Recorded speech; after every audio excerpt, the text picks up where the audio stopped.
所有人都把木头当成怪物，这个怪物经常无法控制自己的身体。 All things in the world have spirits, and the one with the power to control them is called a summoner. Over history, various summoners contributed to society but got forgotten with time. Agi, the protagonist, is seen getting groceries in the city, after which he saves a kid from getting run over. He is uninterested in everything except cooking, as he has cooked for himself since childhood. As he finishes his delicious-looking recipe, a portal opens up in his kitchen, revealing a pink-haired girl. The bowl in Agi's hand slips while the girl catches and eats it. She reveals her name to be Dora, but Agi throws her out. Agi thinks he's hallucinating, but Dora enters his kitchen again. After several attempts at throwing Dora out, she reemerges and sucks up all the contents in Agi's fridge. Both of them finally sit down, and Dora explains that she's an ancient spirit summoned by Agi through his cooking. Agi leaves for class, but Dora follows him there as well, getting him in trouble with the teacher. As Agi escapes class, a girl tries to confess to him midway, but Agi behaves paranoid due to Dora, which makes the girl run away crying. Agi gives Dora several snacks and lights incense sticks, which makes her cry. She explains that a spirit abandoned by its master has to roam around like a ghost and disappear within 200 years. She then lends him his eyesight so that Agi can see all the infused spirits. She explains to Agi the concept of summoners and makes him summon a huge hand with his power. She then extends his hand and asks Agi to join him in the contract. Agi makes the contract, which makes Dora elated. They reach home after an unsuccessful attempt at flying, after which Dora collapses due to some visions. The next day, Dora and Agi relax in the school's playground while the news broadcasts a man suspected of flying. Suddenly, a plant spirit catches Dora and eats her. Agi finally spots this ordeal and gives the spirit a chase for its life. Agi asks Dora to use her powers, but she replies that she can't as Agi is too far away from her. Agi follows the spirit into a crowded area where he's stopped by a huge man. The man is revealed to be the brother of the girl Agi unknowingly rejected. The girl displays her martial arts, and her brother commands Agi to accept her love. However, Agi is busy finding Dora through his telepathic link. He runs over a boy who invites him to his supernatural research group and ends up catching a girl in a flower costume. He follows the spirit to a concert and finds it hiding in a disguise. Dora escapes the spirit's belly while its contractor shows herself. Dora tries to attack her, but she vanishes. Agi explains to Dora that through his calculative thinking, he has figured out that the girl is a member of the fighting class family that runs his school. The girl from before is seen meeting the principal, who instructs her to carry on with the plan. The girl confronts Agi and asks him to meet her in the woods behind the school. There, the plant spirit threatens Agi to hand over Dora, but upon Agi's refusal, a fight ensues. The two almost get killed by a golem but are able to cut it off at the last moment. They take the golem down, and Dora rushes towards the girl for one final attack, but Agi stops her. Agi reveals that the girl was holding back, and the plant spirit congratulates him on his conclusion. They join Agi for dinner because of Dora's proposal, and the plant spirit blurts out that he and the girl are the city's protectors. The girl and Agi talk outside, where she reveals her name to be Hana. She leaves, reminding Agi that she has her eyes on him. Meanwhile, a cat girl calls out to her brother in the middle of a burning village and wakes up on top of a building. The girl summons a horde of wild animals into the city and disturbs Agi during his class. Agi tries to save the cat girl, thinking that she's about to be stomped, but her cat scratches Agi while Hana watches from atop. Hana subsequently intervenes and stops the animals with her vines. The plant spirit warns the cat girl about interfering in Hana's territory, after which she attacks Hana. Agi and Dora observe the amazing fight in which both girls summon giant golems. Hana squeezes the bear, which then gets divided into several small tigers, whom she attacks again. As the cat girl starts overpowering Hana with a snake, Agi intervenes and binds them both in energy chains. It's revealed that the cat was the one who summoned the cat girl, and as Agi takes her into his arms, she reminisces about how they first met.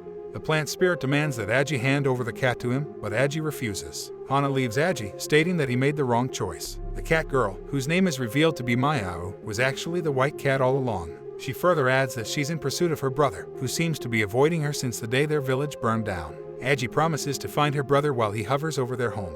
The next day, a few strange men knock on Agi's door and abduct him for Hana's dinner party. Agi reaches her huge mansion and is amazed by all the different spirits that work for her. They spot a statue, which is revealed to be the first leader of the Watchers. Agi suddenly hears the statue talking and sees her in an alternate plane. He snaps back into reality and goes on to meet Harlan, the head of the Black Rose family. He forces his aura on Agi and makes him sit down. He goes on to explain that the source of all spirits is a single crystal, and a war has been raging for centuries between the Watchers and the Destroyers to obtain it. Harlan asks Agi which side he'll choose, to which he answers neither, as his parents advised him to stay away from the Mafia. Harlan reveals that he knows everything about Agi, which fries his mind a bit. While they eat their dinner, a monstrous creature suddenly attacks them. Harlan decides to stall the monster and instructs the others to run. The mansion gets destroyed as a gun lady and Maiao's brother attack the premises. Maiao confronts her brother, but he sends a crow right through her forehead. Agi, on seeing Maiao vanish, immediately attacks her brother, but a strange character suddenly appears and hypnotizes Agi into seeing his past. Harlan fights the monster while Hana confronts the other woman. The gun lady gains the upper hand and inflicts cuts all over Hana's body, while another girl appears behind her and slits her throat. Harlan, upon witnessing her dying granddaughter, heals her immediately but gets outnumbered. 3 of the attackers immobilize him, and the gun lady shoots him at point-blank range. Harlan's eyes start glowing, and he releases a powerful spirit that engulfs him as he proceeds to blast a hole in the terrain nearby. A hooded figure appears and summons a Death Reaper spirit, which snatches Harlan's spirit from his body. The 5 destroyers let the other watchers live and teleport it away. Agi takes Hana home while her spirit aids her in healing. The morale of the room is very low, but Agi advises everyone to calm down and think logically. Agi finds a potential summoner on his phone and decides to track her down for help. Agi, Maiao, and Dora leave to go visit the summoner, who can be seen making her way across a subway. She seems to be a tech geek who builds her stall on the roadside to sell comics, but no one is interested in them. Agi pretends to like her books while giving her a bundle of notes, but the girl immediately recognizes him.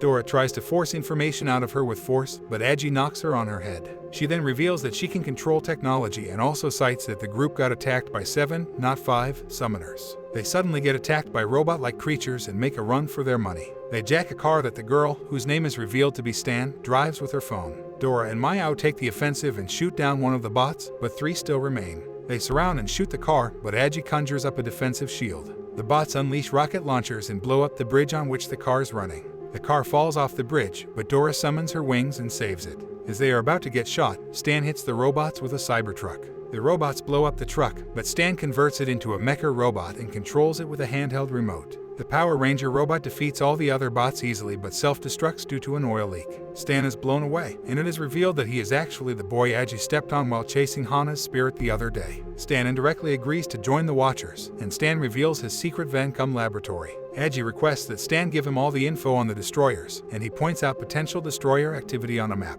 By Stan's guess, they come to the conclusion that the destroyers are going after dormant spirits one by one, and Hana's mansion was full of them. They conclude that all this started on the exact day Dora was summoned, March 17th. They all glare at Dora, but Stan immediately lightens the mood. They go back to Hana's castle and scan the area. Stan finds that the monster whose name is Ruthless appeared from a wormhole opened by another summoner. The gun lady is revealed to be Flame, and Maiao's brother's codename is stated as Crow by Stan. They then look at the 5th member, named Space, who hijacked Agi's mind, and the 6th member, named Shadow, who slit Hana's throat. Finally, the last member is revealed to be the boss of the Destroyers, who can summon a Grim Reaper. They find Ruthless' armor piece in the hole and track it to a forest 300 kilometers away, where they decide to ambush him. On their way to the forest, all of them enjoy a hot pot. Agi reiterates his life experiences while the others ask Dora about her past, to which she answers that she simply doesn't remember as it's all hazy. Stan does a full-body scan of Dora's body and finds a weird substance near her heart. He proclaims that her memories were not lost, but rather sealed away. They reach their location the next day and make their way to the middle of the forest, where they find an abandoned village. They find a house in the middle of a field of red spider lilies that seems to be inhabited by a farmer. Stan tries to run facial recognition on the farmer but has low coverage. They observe the man while still in hiding, but Dora outs them, and the farmer spots the group.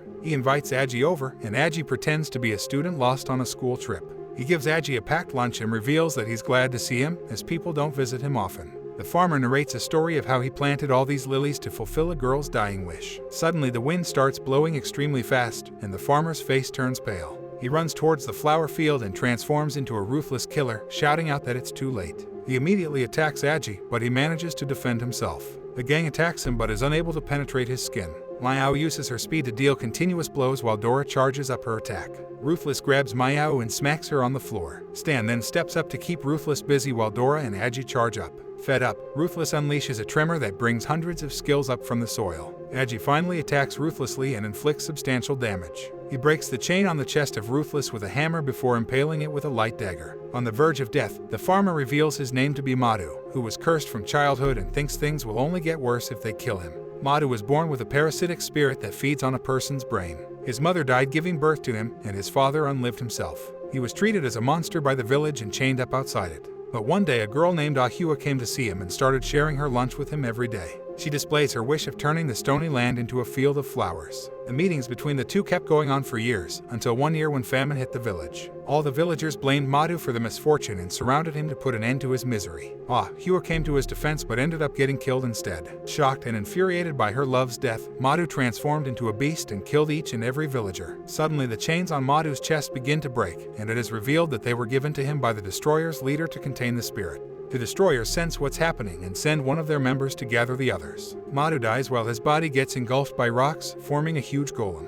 Stan reveals that Madhu is dead. All of them attack the golem at once, but he fends off all of them. Finally, Aji pierces his skull with a spear, but it fails to take him down. Aji tries to take down the golem with one final sword blow, but the golem punches him away. Aji is transported to Dora's chained heart shard, where he unshackles the chains, giving Dora a power boost. Madhu begins to see glimpses of Ahua and Dora but soon starts attacking her again. Aji collapses while Dora summons a huge sword from heaven, raining down divine punishment and slaying the beast. The gang tries to treat Aji in Stan's van, but they are intercepted by the Destroyers. Blade splits the van in half and puts a bullet through Miawu and Stan's heads. The leader then grabs Aji, cutting him to bits. Aji once again finds himself in an unknown realm, where a mysterious figure shows him what's happening in the real world. The man then offers Aji 3 minutes and asks him if he could turn this thing around. The man is revealed to be his father, who informs him that he'll be waiting by the demon's furnace. Aji wakes up 3 minutes in the past and is able to fool the Destroyers. Stan reveals that one of the Destroyers was caught in the blast, and Aji orders Stan to rush toward Hana. Aji, upon reaching home, finds a letter from Hana, while Stan summons a helicopter. The letter states that she's waiting for her by the demon's furnace. Stan reveals that it's a holy site for summoners, where they used to train and get stronger. They locate that place through the coordinates provided on the letter. They reach a tornado in the ocean and pass through it to reach a secret location.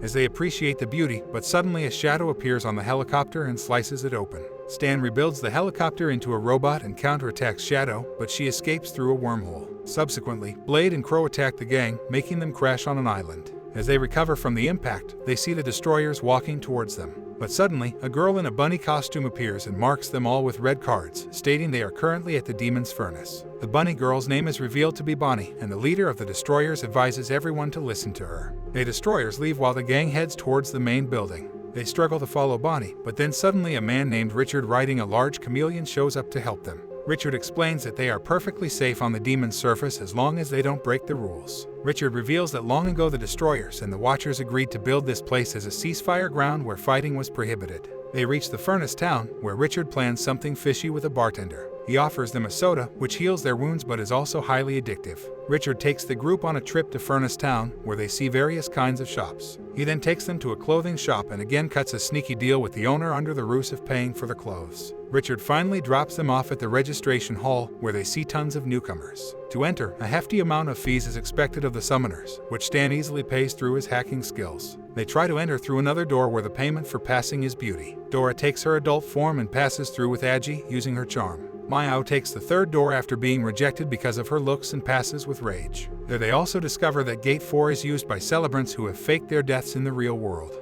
Richard runs a monologue in his mind, stating that he is, in fact, an infamous criminal. One of the top 10 most wanted criminals, Donnie then leads the selected participants to a sinkhole-like building with 100 floors, where they go down an elevator. The floors get tougher as they go up, and many veterans aren't able to cross even a few. Donnie drops all of them on the first floor and informs them that the first elimination round will begin the next day. Unknown to the group, the trial had already begun. Richard members remember that one time the floor boss poisoned the food, making almost everyone quit. The gang enjoys themselves in the pool while Donnie announces that Hana has already made it to floor 11. As Aji tries to sleep, the room transforms into a trap and begins to close. Dora tries to break through, but her swords don't work on the door. Finally, they conjure a key and barely escape the room. Upon entering the hallway, they see other summoners breaking through the room using their abilities. The floor master announces that there are no rules in this round and that surviving is the only option for the summoners. The group starts running through the hallway and encounters various traps. They barely escape a lava puddle and also manage to save a few rookies, which makes the floor master laugh.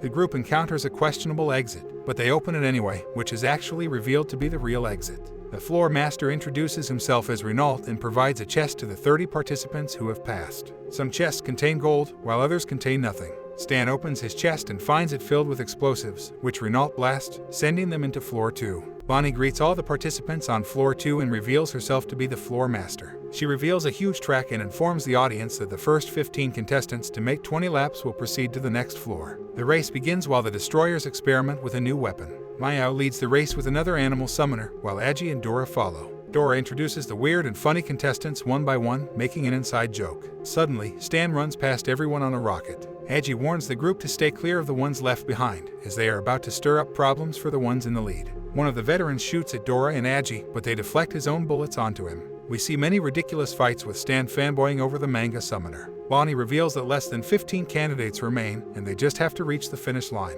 Meanwhile, Shadow and Flame practice with each other while Dream drinks tea. Dream reveals that she tried to enter the furnace but was unsuccessful and chased out by guards. However, she brought back an antique TV where they watched the furnace competition. The third floor is revealed to be a cooking competition, but Flame ends up shooting at the TV due to the ridiculous competition. The Destroyer's boss arrives and decides to send the girls in the furnace, but with a certain member. Bonnie displays the amount of energy they've gathered from the trials to the elders, who then command her to deposit it at floor 100. Bonnie reaches the floor as there hangs a chained woman, who is revealed to be the progenitor of all summoners. Bonnie donates the energy, hoping to revive her someday.